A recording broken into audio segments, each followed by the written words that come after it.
할렐루야. 복되고 거룩한 주님의 날입니다. 하나님께 예배드리기 위해 이렇게 주님의 보좌 앞에 나오신 여러분들 주님의 이름으로 환영합니다. 이제 다 함께 자리에서 일어나셔서 우리 마음과 뜻과 또 힘과 정성을 다해서 여호와 하나님께 영과 진리로 예배드리겠습니다.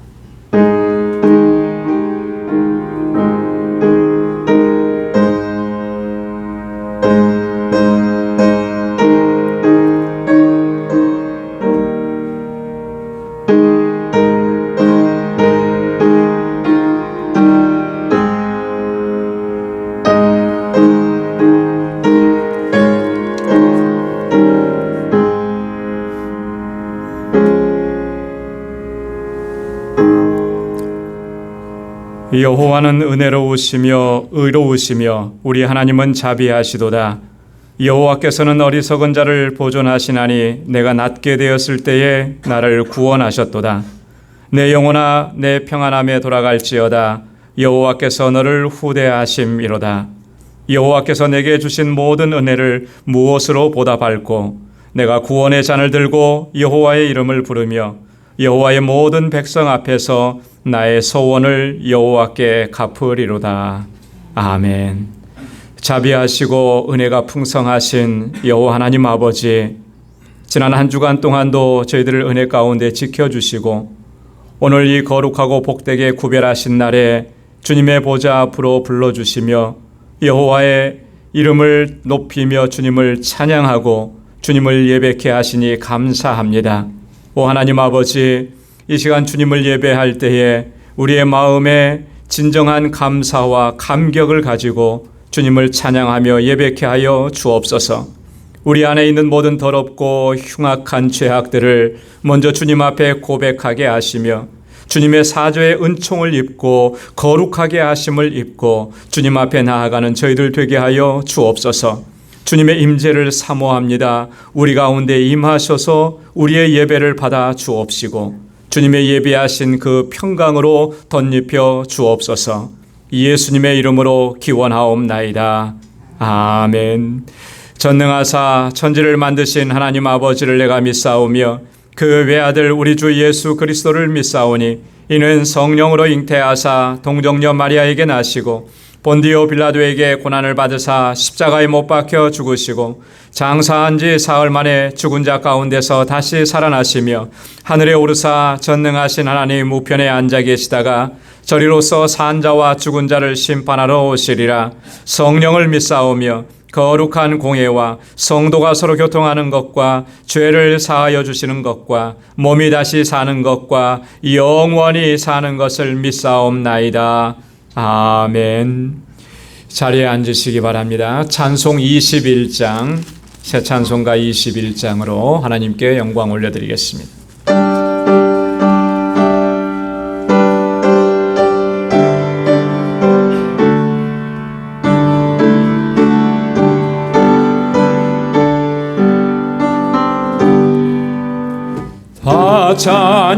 찬양하여라 전능왕 창조의 주께 내 혼아주 찬양 평강과 구원의 주님 성도들아 주 앞에 이제 나와 즐겁게 찬양하여라.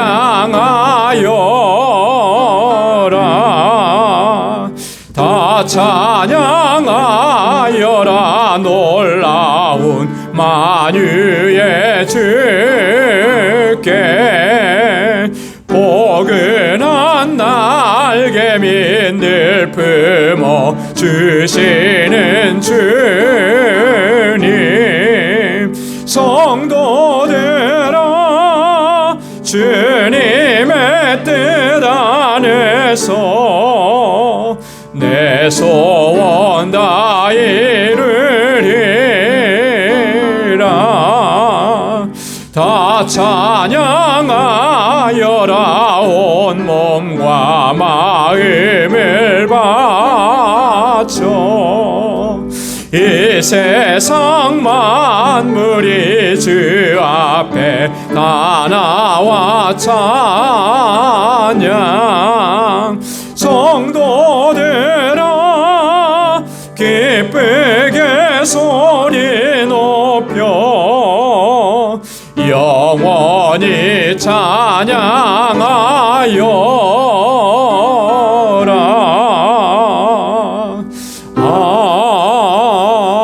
아멘.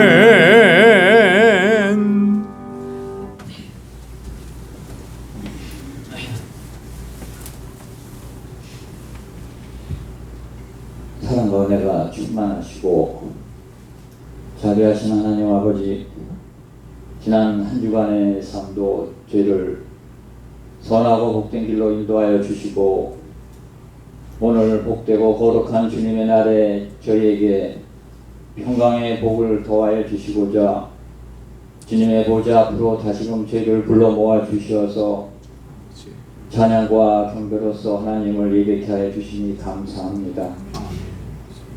당시 주님의 은혜 가운데 살아가면서도 그 베풀어 주신 사랑에 감사함을 잊고 우리의 심령이 이기적인 욕망으로 가려져 깨닫지 못하고 살아오고 있음을 고백하오니 저희를 긍휼히 여기셔 용서하여 주시옵소서. 다시금 겸허한 자세와 심령으로 보좌 앞으로 나아가니 하나님 아버지 보시기에 합당한 예배자로 바로 설 수 있도록 저희 심령을 다스려 주옵시고 정결한 마음을 허락하여 주시옵소서. 지난 세월 동안 온갖 혼란과 고난 가운데서도 저희 방주재단을 굳건히 지켜주시고 방주의 모든 권속들 붙들어 주시어서 흔들림 없이 사랑과 소망 가운데 하나가 되어 주님의 몸된 재단을 가꾸고 말씀과 믿음으로 세상 속에서 빛과 소금의 역할을 성실히 감당케 해주시니 감사합니다. 이 땅에 살아가는 동안 저희들 믿음이 흔들림 없이 더 붙들어 주시고 주신 사명 잘 감당해 나갈 수 있는 능력도 허락하여 주시어서 하나님 아버지께 영광 올려드리는 저희 방주재단과 권속들 되게 하여 주시옵소서. 하나님 아버지, 저희에게 허락해 주신 믿음의 기업들에 대하여 기도를 드립니다. 허락하신 기업들 형통의 복을 허락하여 주시옵시고 굳건히 지켜주시어서 하나님 아버지께 영광을 돌릴 수 있는 기업들 되게 하여 주시옵시고 특히 자녀손들을 기억해 주시사 하나님 뜻 가운데 다음 세대를 이끌어가는 데 부족함이 없게 하여 주시옵시고 건강과 지혜와 믿음을 허락하여 주시사 귀하게 쓰임받는 자녀들 되게 하여 주시옵소서.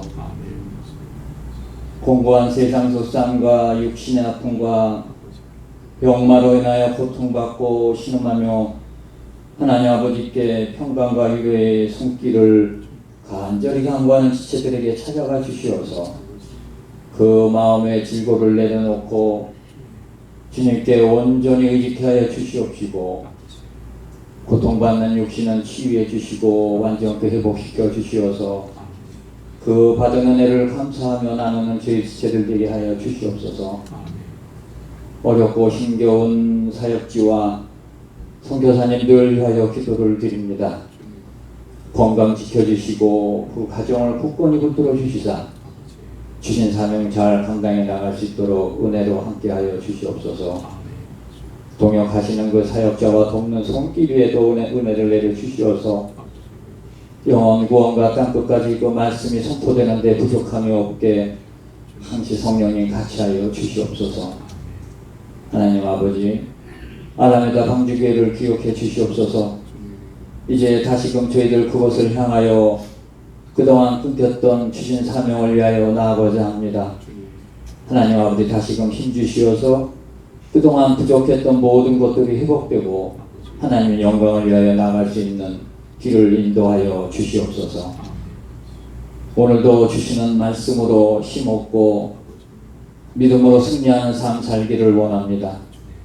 말씀 전하시는 목사님 영육간에 강건케 하여 주시옵시고 건강도 허락하여 주시어서 성령의 임재 가운데 전하시는 말씀이 저희들을 마음밭에 깊이 뿌리내리는 귀한 진리의 말씀 되게 하여 주시옵소서.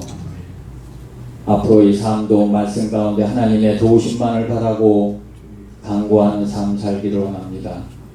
저희들의 삶은 눈동자와 같이 지켜주시어서 믿음 가운데 승리하는 삶이 될 수 있도록 인도하여 주시옵소서. 코로나로 인하여 여러 가지 제약된 저희들의 삶이 하루빨리 회복되어 저희들 마음껏 교제하며 예배드릴 수 있는 복된 날이 하루 속히 돌아올 수 있도록 하나님 아버지 역사하여 주시옵소서. 전능하신 예수님의 이름으로 간구하며 기도드리옵나이다. 아멘.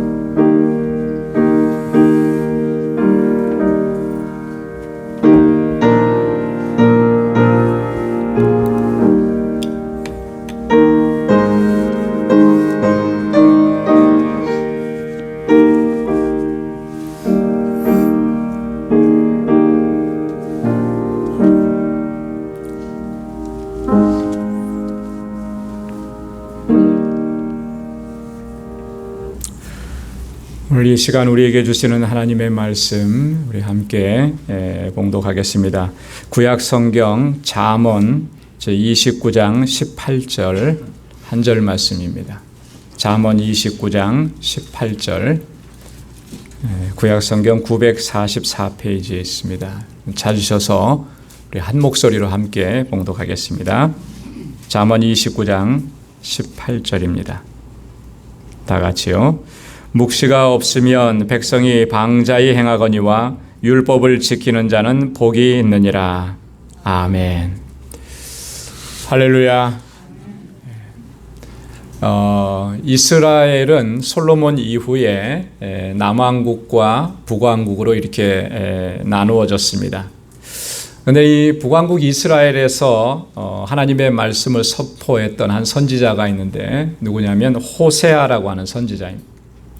이 호세아 선지자는 사랑의 선지자라고 하는 그런 별명을 가지고 있습니다. 그래서 이 호세아가 보여주었던 그 사랑은 우리의 메시아 되고 우리의 구원자이신 예수 그리스도의 사랑을 예표한다. 이렇게 이해합니다.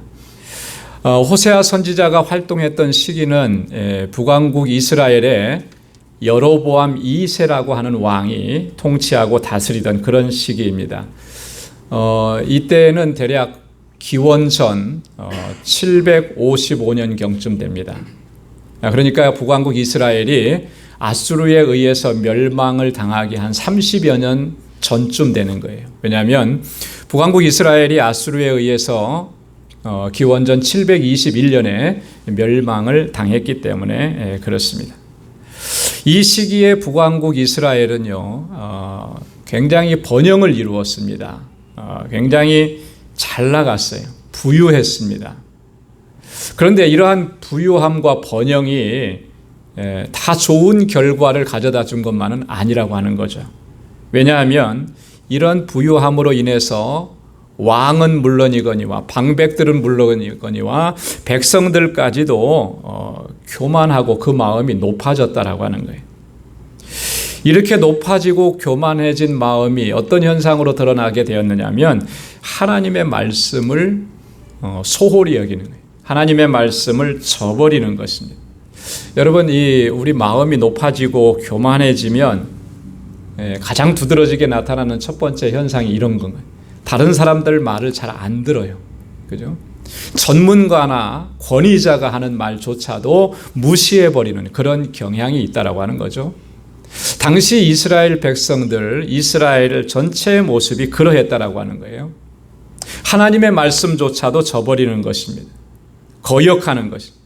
그리고 하나님께서 그렇게 경고하셨던 우상 숭배의 길로 그들이 나아가면서 하나님의 진노를 쌓아갔던 것이죠. 그래서 이런 모습에 대해서 호세아는 안타까운 마음을 가지고 그 백성들을 향해서 하나님의 말씀을 선포했습니다. 호세아 4장 12절 말씀에 보면 내 백성이 나무를 향하여 묻고 그 막대기는 저희에게 고하나니 이는 저희가 음란한 마음에 미혹되어 그 하나님의 수하를 음란하듯 떠났습니다. 나무를 향해서 묻는다 그랬습니다. 우상을 향해서, 그죠? 우상을 향해서 묻는 거예요. 간구하는 거예요. 구하는 겁니다. 그런데 그런 모습을 뭐라고 했냐면 음란한 마음에 미혹이 되었다 이렇게 영적으로 음란해졌다라고 하는 거예요. 미혹받았다. 그래서 음란하듯이 하나님의 수하를 떠났다.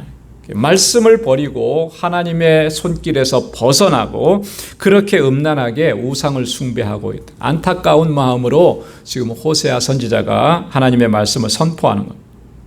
이스라엘 백성들의 영적인 상태가 이렇게 된 이유는 단 한 가지입니다. 그들이 하나님의 말씀을 버렸기 때문에.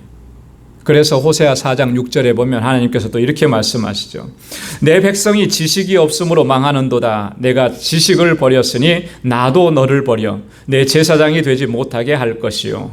내가 내 하나님의 율법을 잊었으니 나도 내 자녀들을 잊어버리리라. 여기 보면은 이스라엘 백성들이 하나님의 말씀을 잊어버렸다 그렇게 얘기해요. 잊어버렸다라고 하는 말은 뉘앙스가 어떻습니까? 실수로 그렇게 했다. 그런 의미가 강하잖아요. 의도하지는 않았지만 내가 그걸 잘 간직하지 못해서 부지 중에 잃어버렸다. 이런 의미로 우리에게 다가오는데 사실 호세아 선지자가 여기서 잊어버렸다라고 하는 말은 그런 의미로 사용한 게 아닙니다.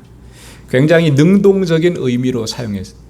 능동적인 의미라고 하는 것은 이런 거예요. 하나님의 말씀을 그들은 무가치한 것으로 여기고 쓰레기처럼 그걸 버려버렸다. 의도적으로 버렸다라고 하는 그런 의미가 담겨져 있어요. 여러분 이스라엘 백성들이 하나님의 율법, 하나님의 말씀을 왜 그렇게 생각을 한 것이겠습니까? 왜 그렇게 생각하고 그걸 내다 버렸겠습니까? 그들의 마음속에는 또 다른 것이 여기에 가득 차 있었기 때문에 그래요. 하나님의 말씀의 소중함을 그들은 깨닫지 못하고 그 심령 가운데 가장 중요하게 여기는 또 다른 것으로 채웠기 때문에 그렇습니다. 그건 뭐냐면 이 세상에서 부귀와 영화를 누리는 것, 그것이 최고라고 그렇게 생각을 했기 때문에 그것만 있으면 우리는 뭐 어떤 것 하나 부러워하지 않다, 부럽지 않다 이렇게 생각을 했기 때문에 하나님의 말씀과 또 하나님께 대한 지식을 무가치한 것으로 여기고 그렇게 내다 버린 거예요. 여러분 그렇게 하나님의 말씀을 버린 결과가 어떻게 이스라엘 가운데 나타났습니까? 아주 끔찍한 비극으로 그들에게 나타난 것입니다. 조금 전에도 호세아 4장 6절의 말씀을 저희가 함께 읽어드렸는데요. 하나님께서 이스라엘 백성들을 향해서 이처럼 청천벽력과 같은 말씀을 선포하셨던 거예요. 뭐라고 하셨냐면 내가 지식을 버렸으니 나도 너를 버려 내 제사장이 되지 못하게 하리라. 여기서 말씀하는 지식이라고 하는 것은 하나님께 대한 지식이에요. 하나님의 말씀을 의미하는 것입니다. 너가 그 하나님의 말씀을 버렸고 그 지식을 무가치한 것으로 하나님께 대한 지식을 무가치한 것으로 여겼으니까 하나님 어떻게 하시겠다는 거예요? 나도 너를 버리리라. 버리라. 여러분 이게 얼마나 끔찍한 거예요. 얼마나 끔찍한 비극입니까? 하나님께 버림을 받았다. 버림을 받았다라고 하는 것처럼 더 끔찍한 일이 이 세상에 어디 있겠어요? 하나님 안에 거해야 되는데 그래서 하나님의 주시는 은혜 가운데 우리가 살아갈 수밖에 없는 존재인데 하나님께로부터 버림받은 존재가 된 거예요. 그러면서 또 하시는 말씀이 너희는 내 제사장이 되지 못할 것이라. 여러분 제사장의 역할이 뭐였습니까? 제사장은 하나님 앞에서 이스라엘 백성들을 중보하는 그런 역할을 했어요. 하나님께서는 이스라엘 백성들을 택하셔서 하나님 앞에서 온 세계, 온 인류, 온 민족의 중보자로 세운 거예요. 이게 얼마나 귀하고 얼마나 소중하고 얼마나 감격스러운 그런 직분이에요. 그런데 더 이상 그 일을 맡기지 않겠다라고 하는 거예요. 이게 얼마나 끔찍한 일이냐라고. 뿐만 아니라 하나님께서는 또 그렇게 말씀하셨습니다. 내가 내 하나님의 율법을 잊었으니 나도 내 자녀들을 잊어버리리라. 여러분 하나님께서 우리의 자녀들을 잊어버린대요. 기억하시지 않는답니다. 하나님이 더 이상 함께 하시지 않겠다라고 하는 이런 말씀입니다. 얼마나 끔찍한 말씀이냐. 얼마나 비극적이고 얼마나 절망적인가. 이게 하나님의 심판이고 이게 하나님의 저주인 거죠. 뭐 때문에 그렇게 되었느냐? 하나님의 율법을 버렸기 때문에, 하나님의 말씀을 무가치한 것으로 여겼기 때문에 그런 결과가 초래되었다. 오늘 함께 봉독한 본문의 말씀은 한 절밖에 안 되는 짧은 구절이지만 이 호세아 선지자를 통해서 주셨던 하나님의 말씀, 하나님의 마음이 오늘 이 한 구절 속에 그대로 담겨져 있는 거예요. 오늘 본문 말씀에 보면 처음에 그렇게 시작을 하죠. 묵시가 없으면 백성이 방자히 행하거니와. 묵시가 없으면, 여기서 말씀하는 묵시라고 하는 것은 하나님께서 선지자를 통해서 들려주시는 계시의 말씀을 의미하는 거예요. 그래서 영어 성경에 보면 이 묵시라는 의미, 계시라는 의미로 이렇게 사용을 했습니다. 레버레이션이라고 이렇게 사용을 해요. 하나님께서 선지자를 통해서 주시는 계시의 말씀, 그것을 묵시라 얘기했는데, 이 묵시가 없으면 백성이 방자히 행한다. 오늘날에는 하나님께서 말씀하실 때 이 성경을 통해서 우리에게 말씀을 주십니다. 구약 시대에는 하나님께서 말씀하실 때 항상 이렇게 선지자를 통해서 말씀을 주셨어요.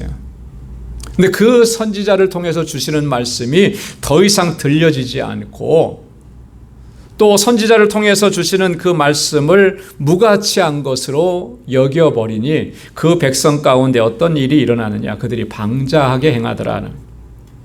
이런 방자하게 행한다는 그 말의 뉘앙스를 우리는 충분히 이해를 합니다. 그렇죠? 경거망동한 것이고요. 그 방자함의 근원은 교만함과 오만한 태도란. 그래서 사람을 대하든 무엇을 대하든 안하무인격으로 대하는 이런 태도가 방자한 거예요. 하나님의 말씀을 그 마음에 담아놓지 않고 하나님의 말씀으로 그 삶을 인도함을 받지 않게 되면 사람들이 이렇게 행하는 거예요. 이렇게 행하다가 결국에는 비참한 결론에 도달하게 된다는 그런 하나님의 경고의 메시지인 것이죠. 시편 1편의 말씀을 보면 이 시편 기자는 이러한 사실을 우리에게 분명하게 주지시키고 시편을 기록하고 있는 것을 봅니다. 시편 1편 4절에 보면 악인은 그렇지 않으며 오직 바람에 나는 겨와 같도다. 시편 1편 6절에 보면 대저 의인의 길은 여호와께서 인정하시나 악인의 길은 망하리로다 그랬습니다. 여기서 말하는 악인이라고, 이 악인의 결론은 바람에 나는 겨와 같고 망하게 된다 그랬는데, 악인의 의미가 뭐냐? 누구를 악인이라 그러느냐? 시편 1편을 읽어보면 하나님의 말씀을 가까이 하지 않는 사람, 하나님의 말씀을 버린 사람을 가리켜서 악인이라고 얘기합니다. 왜냐하면 시편 1편 1절과 2절에 보면 이렇게 시작을 하거든요. 복 있는 사람은 악인의 꾀를 쫓지 아니하고 죄인의 길에 서지 아니하고 오만한 자의 자리에 앉지 아니하고 오직 여호와의 율법을 즐거워하여 그 율법을 주야로 묵상하는 자로다. 할렐루야. 복 있는 사람, 의인은 어떤 사람이라고 얘기했습니까? 오직 여호와의 율법을 즐거워하고 그 율법을 주야로 묵상하는 자, 바로 그 사람이 복 있는 사람이다, 의인이다 이렇게. 그러니까 여기서 말하는 악인은 뭐예요? 하나님의 말씀을 즐거워하지 않고 하나님의 말씀을 묵상하지 않고 하나님의 말씀을 가까이 하지 않는 사람. 그 사람의 마지막은 어떻다 그랬습니까? 바람에 나는 겨와 같고 결국은 망하게 될 것이다. 하나님의 말씀을 가까이 하지 않게 되면 방자하게 행하다가 결국 이러한 결론에 도달하게 되고 만다라고 하는 그런 경고의 메시지인 것입니다. 그러나 하나님의 율법을 즐거워하고 그 율법을 주야로 묵상하는 자가 어떻다 그랬습니까? 복이 있다 그랬습니다. 그래서 오늘 본문 말씀 후반절에 보면 이 하나님의 말씀을 지키는 자가 복이 있다. 그 말씀을 행하는 자가 복이 있다 이렇게 말씀합니다. 여러분, 여기서 말씀하는 이 복이라고 하는 것은 어떤 복이겠습니까? 우리 복을 많이 좋아하는데 하나님의 말씀을 지켜 행하는 자가 복이 있다 그랬는데 그 복은 어떤 복일까? 우리는 뭐 건강의 복을 얘기하기도 하고 또 뭐 물질적으로 부유하고 부족함이 없게 되는 거, 그런 것을 복이라고 얘기하기도 하고, 우리 복에 대한 이해는 주로 그런 쪽에 많이 있습니다. 어려움이 없고 형통하게 되는 거, 이런 걸 복이라고 이렇게 얘기하는데, 사실 성경에서 말씀하는 그 복이라고 하는 그 복의 의미는 물론 그런 것도 포함이 되겠지만 본질적으로는 그런 건 부차적인 거예요. 2차적인 겁니다. 성경에서 복이 있다라고 했을 때 그 복의 의미는 하나님과의 관계가 온전하게 회복되는 것을 의미하는 것입니다. 그래서 하나님과 화목한 관계가 되는 것, 이것이 성경이 말씀하는 진정한 복이라고. 우리가 물질을 남들이 부러워할 만큼 많이 가졌어도 그것이 진정한 복이 될 수 없는 것은, 하나님과의 관계가 흐트러져 버리면 그것이 진정한 복이 될 수가 없어요. 누가복음 12장에 보면 어리석은 부자에 대한 비유가 나오는데, 이 어리석은 부자는 참 열심히 일을 했어요. 최선을 다해서. 그래서 그 한 해에 소출이 엄청나게 많아졌죠. 그래서 창고도 새로 지었습니다. 그러면서 스스로 만족하고 대견해서 그렇게 얘기하는 거예요. 내 영혼아, 이제는 먹고 마시고 쉬자구나. 넘치도록 많이 있으니까. 자, 그런데 그것을 하나님께서 보시고 뭐라고 말씀하십니까? 오늘 밤에 내가 내 영혼을 취하면 그것이 무엇이 되겠느냐? 어리석은 자여. 여러분, 물질을 많이 쌓아놨다고 해서 그것이 진정한 복이냐? 아니에요. 하나님과의 관계가 흐트러져 가지고 그 생명을 하나님께서 취해 가시면 그게 무엇이 되겠습니까? 그것을 가지고 갈 수도 없는 것이고. 그러니까 진정한 복, 성경이 말씀하는 진정한 복은 하나님과 화목한 관계로 돌아가는 겁니다. 창세기에 보면 에덴 동산에서 아담과 하와는 하나님의 말씀에 불순종했다가 결국 하나님께 범죄하고 타락하고 그 에덴 동산에서 쫓겨났습니다. 하나님과의 그 아름답고 복된 관계가 완전히 깨어져 버린 거예요. 하나님의 명령을 거역하기 이전에, 하나님께 불순종하기 이전에 에덴 동산에서의 아담과 하와, 하나님과의 관계는 어땠습니까? 완전한 관계였잖아요. 화목한 관계였잖아요. 그런데 하나님의 말씀에 거역함으로 인해서, 불순종함으로 인해서 이런 관계가 깨끗하게 완전히 깨져버린 거예요. 그런데 하나님께서는요, 이런 깨어진 관계를 말씀으로 온전하게 회복시켜 주시겠다고 그 백성들을 향해서 약속을 해 주신 거예요. 우리로 하여금 복 있는 사람이 되게 하시겠다고 하나님께서 성경을 통해서 우리에게 끊임없이 말씀을 해주고 계신다라고 하는 거예요. 여러분, 신명기 26장 16절로 19절 말씀 우리 한번 찾아서 한번 같이 읽어보도록 하겠습니다. 하나님께서 어떻게 우리에게 말씀을 해주고 계시는가? 신명기 26장 16절에서 19절 말씀. 자, 제가 한 절 읽고 여러분 한 절 읽고 이렇게 한번 교독해 보도록 하겠습니다. 신명기 26장 16절에서 19절. 오늘날 내 하나님 여호와께서 이 규례와 법도를 행하라고 내게 명하시나니 그런즉 너는 마음을 다하고 성품을 다하여 지켜 행하라. 내가 오늘날 여호와를 내 하나님으로 인정하고 또 그 도를 행하고 그 규례와 명령과 법도를 지키며 그 소리를 들으려 하나라고.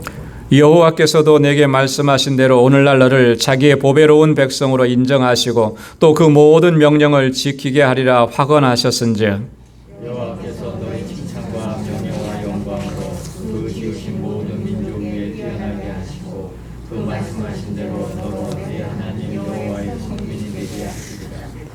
아멘. 네. 자, 여기서 하나님께서 모세를 통해서 이스라엘 백성들에게 계속 강조하시는 말씀은 뭡니까? 하나님의 규례와 법도를 지켜 행하라. 그리하면 어떻게 하시겠다라고 하는 거예요?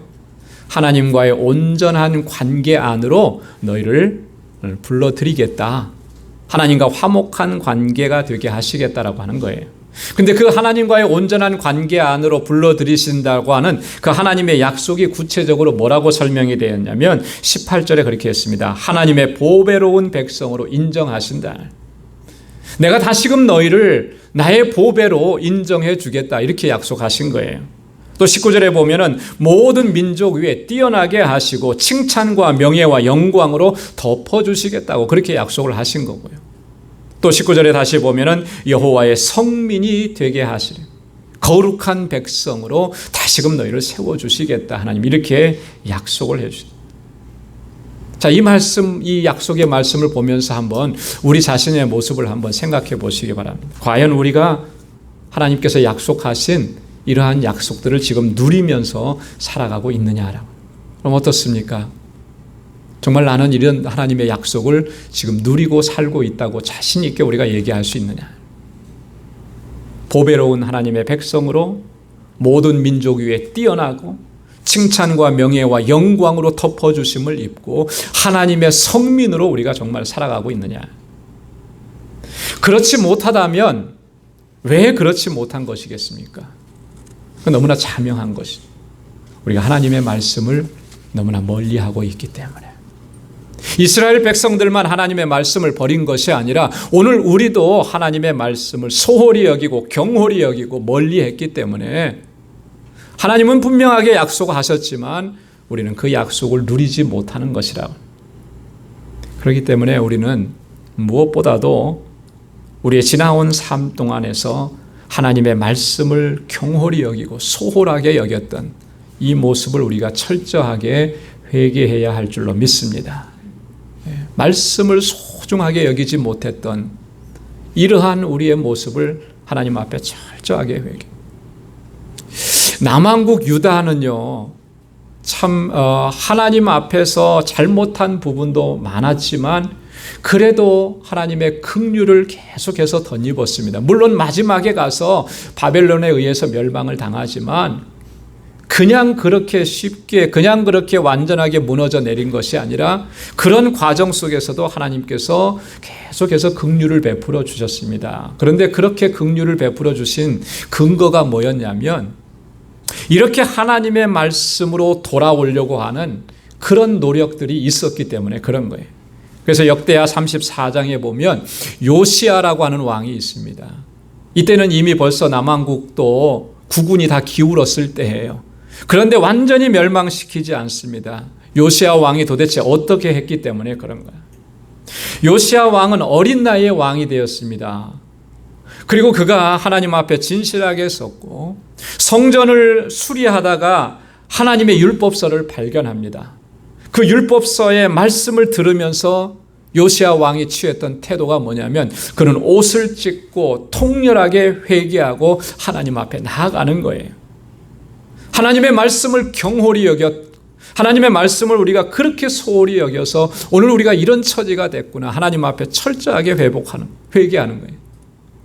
역대하 34장 19절에 보면 왕이 여호와의 말씀을 율법의 말씀을 듣자 곧 자기 옷을 찢었더라 그랬어요. 하나님의 말씀을 듣고 자기 옷을 찢는 것은 회개한다라고 하는 거죠. 통렬하게 회개하는. 역대하 34장 21절에 보면 우리 열조가 여호와의 말씀을 지키지 아니하고 이 책에 기록된 모든 것을 준행치 아니하였으므로 여호와께서 우리에게 쏟으신 진노가 크도다. 왜 우리가 이렇게 하나님의 성민이라 그랬는데 이렇게 이런 일들을 겪어야 되고 이렇게 고통스러운 삶이 있고 이렇게 고난이 있고 정말 세계의 모든 민족 가운데 이 나라가 이렇게 비아냥거림을 받는 그런 처지로까지 전락했는가? 이것이 다 어디에서 그 원인이냐? 우리가 하나님의 말씀을 지키지 않고 이 책에 이 율법에 기록된 말씀들을 우리가 준행하지 않았기 때문에 그렇게 되었다. 깨닫게 된 거예요. 철저하게 회개한. 그 다음에 요시야 왕이 어떻게 합니까?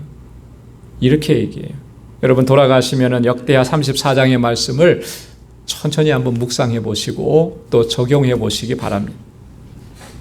회개한 후에 요시야 왕은 백성들 앞에서 하나님의 말씀을 읽어줍니다. 자기가 하나님의 말씀을 들었던 것처럼 이제는 백성들을 향해서 하나님의 말씀을 읽어주는 거예요. 그러면서 백성들에게 당부하고 또 더 나아가서 명령을 내립니다.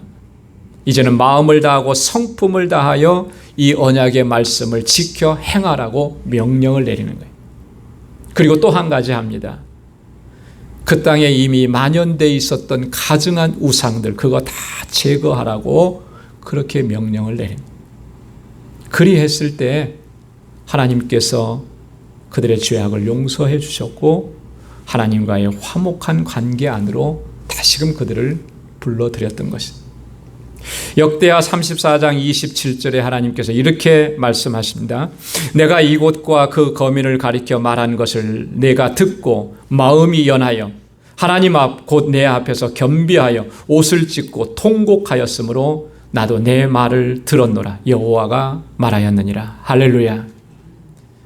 하나님 앞에서 통곡하고 회개하고 옷을 찢고 이제는 하나님의 말씀대로 내가 순종하면서 살겠습니다. 이렇게 하니까 하나님께서 뭐라고 말씀하시는 거예요? 너의 말을 내가 이제 들었노라. 내가 내 말을 들었다. 이렇게 말씀. 하나님과의 관계가 회복이 되어진 것이죠. 오늘 우리들의 신앙생활에 있어서 가장 긴급하고 가장 중요한 거 그게 뭐겠습니까? 하나님의 말씀으로 돌아가는 거예요. 하나님의 말씀으로. 하나님의 말씀에서 너무나 멀리 떨어졌던 이스라엘 백성들을 향해서 호세아 선지자가 그렇게 외쳤습니다. 호세아 14장 2절에 보면 너는 말씀을 가지고 여호와께로 돌아가라. 말씀을 가지고 여호와께로 돌아가라. 한번 따라서 해보시기 바랍니다. 말씀을 가지고 여호와께 돌아가라. 말씀으로 돌아가라는 거예요. 말씀으로. 말씀. 하나님의 말씀으로 돌아가야 돼. 하나님의 말씀을 너무나도 경홀하게 여겼던 우리의 삶의 태도들을 우리는 철저하게 회개해. 얼마나 우리가 하나님의 말씀대로 살지 못했습니까? 얼마나 방자하게 행했습니까? 하나님의 말씀으로 과연 내 삶의 기준을 삼고 그렇게 우리가 지금 살아왔느냐라고 하는 거예요. 부끄럽지만 우리가 그렇게 했습니다라고 자신 있게 대답할 수가 없어요. 그게 오늘 우리의 모습이고요. 그러했기 때문에 오늘 우리들의 삶이 우리 세상 속의 삶에 들어가서 그렇게 이중적일 수밖에 없는 거예요. 교회 안에서는 우리가 정말 성실하고 경건한 사람 같은데 삶의 현장 속에 들어가서는 전혀 다른 모습. 왜요? 하나님의 말씀이 내 삶의 기준이 되지 않으니까 이런 일들이 일어나게.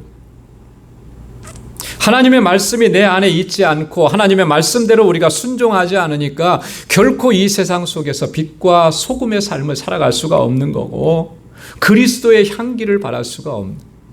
내 안에 말씀이 없고 내가 하나님의 말씀을 기준으로 삼고 그렇게 살아가지 않는데 어떻게 나를 통해서 그리스도의 향기가 나타나고 하나님의 사랑이 전해질 수가 있고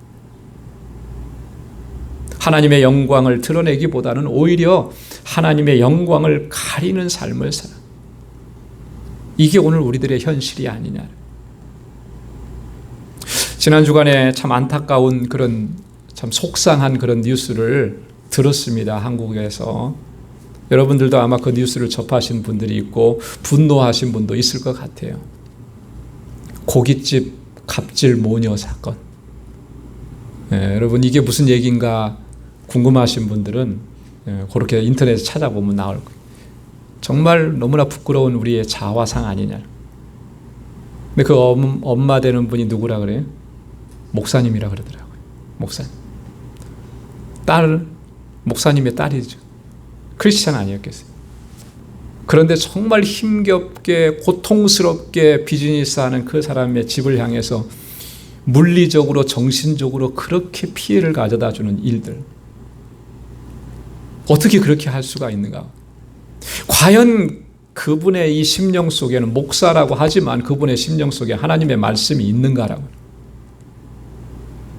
여러분 그분만 그렇게 했겠습니까? 우리는 그렇지 않다고 자신 있게 얘기할 수 있을까요? 우리 안에 하나님의 말씀이 없어요. 하나님의 말씀대로 순종하면서 살아가려고 하는 그런 의지와 결단도 없고요. 그러니까 교회 안에서 우리가 예배 드릴 때는 참 거룩한 그리스도인 같은데 삶의 현장 속에 들어가면 그런 모습들이 나타나는 거예요. 하나님의 말씀으로 돌아가야 할 줄로 믿습니다. 하나님의 말씀을 소중히 여겨요. 세상의 방법과 세상의 원리를 따라갔던 그 삶을 이제는 더 이상 살아가서는 안 되는 거예요. 청산해야 하나님의 말씀으로 인도함을 받아야 할, 말씀을 통해서 주시는 그 은혜와 능력과 역사하심이 우리의 삶 속에서 우리의 삶을 이끌어가고, 그래서 매일매일의 삶이 승리의 삶이 되고 하나님께서 기뻐하시는 삶을 살아갈 수 있는 저와 여러분들이 될 수 있기를 주님의 이름으로 축원합니다. 기도하겠습니다. 하나님 아버지, 참 고맙고 감사합니다. 오늘도 허락해 주신 이 거룩하고 복되고 귀한 날에 하나님 이렇게 하나님께 예배드리며 또 하나님의 말씀을 통해서 저희가 새롭게 결단할 수 있도록 은혜 주셔서 감사합니다. 하나님 우리를 너무나 사랑하셔서 만 백성들 가운데 뛰어난 민족이 되게 하시고 하나님의 성민이 되게 하시기 위해서 우리에게 정말 이 소중한 말씀을 주셨는데 우리 너무나 그것을 소홀히 여겼습니다. 마치 이스라엘 백성들처럼 무가치한 것으로 생각하고 그것을 버리고 하나님 세상의 원리와 방법을 쫓아서 살아왔습니다. 주님 용서하여 주옵소서. 이제 말씀으로 돌아갈 수 있게 하여 주옵소서. 하나님의 말씀을 붙잡고 그 하나님의 말씀이 내 삶의 기준이고 내 삶의 증표가 되고 내 삶을 이끌어가는 능력이 되는 하나님의 말씀을 붙잡고 살아가는 저희들이 되게 하여 주옵소서. 예수님의 이름으로 기도드리옵나이다. 아멘. 우리 찬송 369장, 새 찬송가 218장 부르시면서 준비하신 예물 하나님께 올려드리겠습니다.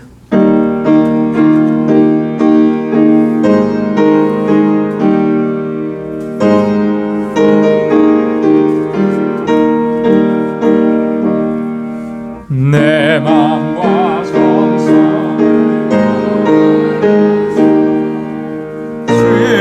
너의 하나님을 사랑하라. 내 몸을 아끼고 사랑하듯 형제와 이웃을 사랑하라. 주께서 우리에게 명하시니 그 명령 따라서 살아가리. 널 미워해 찌는 원수라도 언제나 너그럽게 사랑하라. 널 핍박하는 자 위에서도 신실한 마음으로 복을 빌라. 주께서 우리에게 명하시니 그 명령 따라서 살아가리. 나 항상 주님을 외방하고 형제를 억울하게 괴롭혔다. 이러한 죄인을 사랑하사 주께서 몸버려 죽으셨다. 속죄의 큰 사랑 받으니 몸 생명을 다 바쳐 충성하리. 아멘.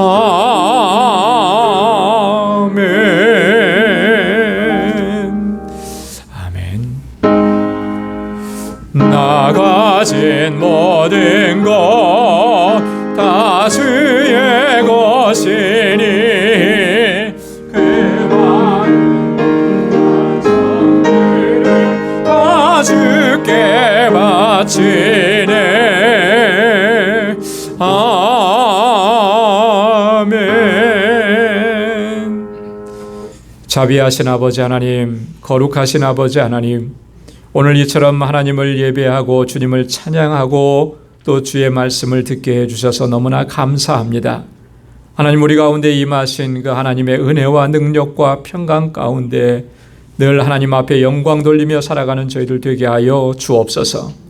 하나님께서 우리에게 베풀어 주신 은혜가 너무나 감사하고 너무나 귀해서 오늘 이 시간 주님 앞에 나올 때에 우리에게 허락해 주신 물질을 구별하여 아버지 앞에 감사의 예물로 올려드립니다. 나의 이 모든 삶이 하나님의 은혜인 것을 늘 고백하고 그렇게 하나님께 감사하고 주님을 찬양하고 주님을 높이는 삶을 살아가도록 도와주옵소서. 우리의 곤고한 삶 가운데에서도 지치거나 좌절하거나 낙심하지 않게 하시고 그 곤고함조차도 하나님께서 우리에게 베풀어 주시는, 하나님께서 나를 새롭게 하시고 나를 온전케 하시는 하나님의 은혜의 손길인 것을 깨달을 수 있는 이 지혜를 우리에게 허락하여 주옵소서.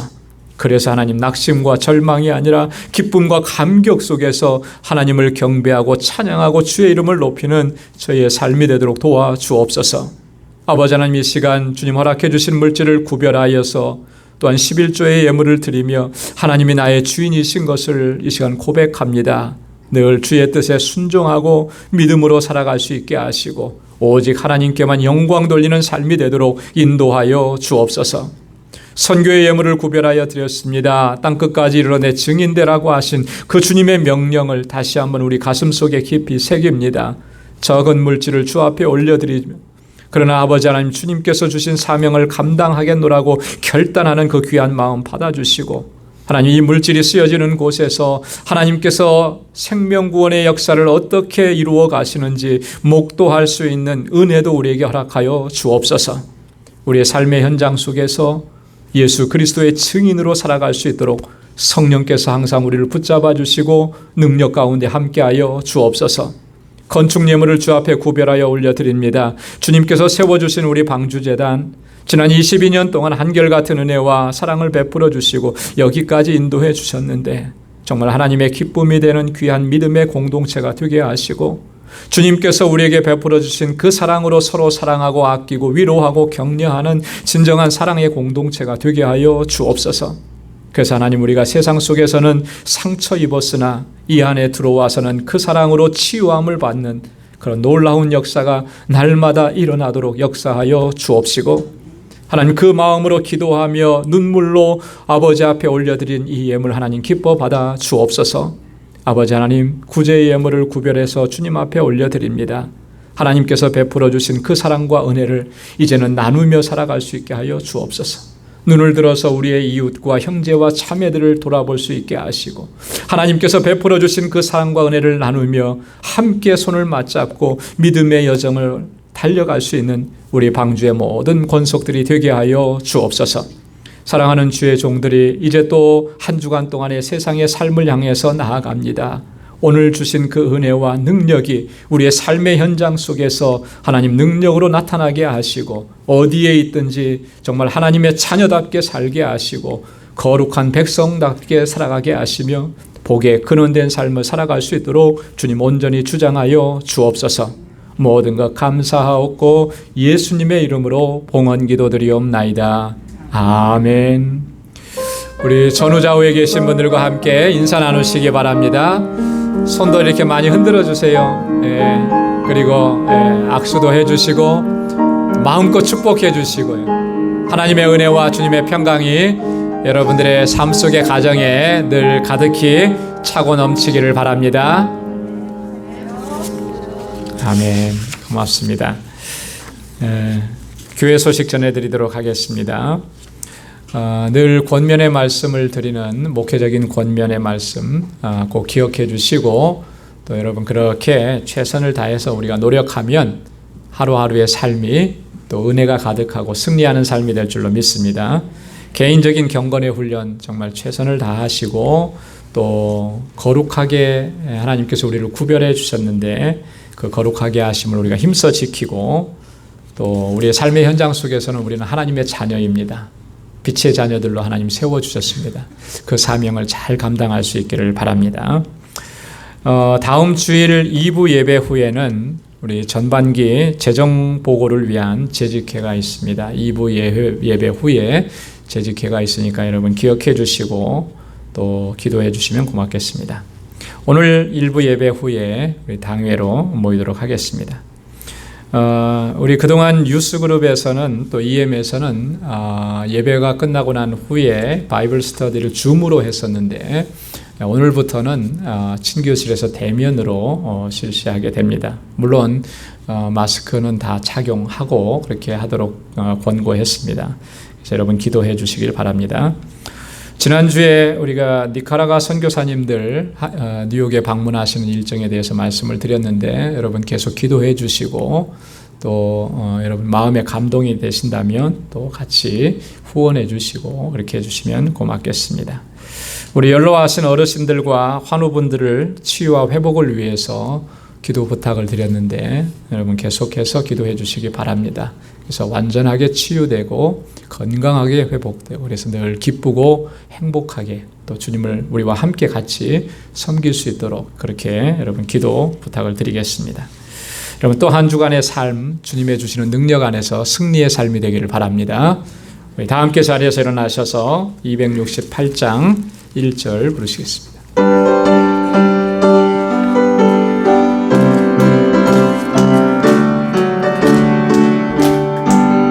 온 세상 위하여 나 복음 전하리 만 백성 모두 나와서 주 말씀 들어라 죄 중에 빠져서 헤매는 자들아 주님의 음성 못 듣고 너 구원 받아라 전하고 기도해 매일 증인 되리라 세상 모든 사람들 듣고 그 사랑 알도록 아멘. 이제는 우리 주 예수 그리스도의 무한하신 은혜와 하나님 아버지의 크고 놀라우신 사랑과 성령의 위로 교통 충만하심의 역사가 이제 이후로는 하나님의 말씀 붙잡고 하나님의 말씀대로 순종하며 그렇게 하나님의 뜻을 이루어가는 삶을 살기로 결단하는 우리 방주의 모든 믿음의 권속들과 또 저들의 가정과 직장과 생업의 터전과 학업 우애와 또한 육신의 연약함 가운데 하나님의 치료의 손길을 기다리는 우리 방주의 모든 믿음의 권속들 위해 이제로부터 영원까지 함께 하시기를 간절히 축원하옵나이다. 아멘.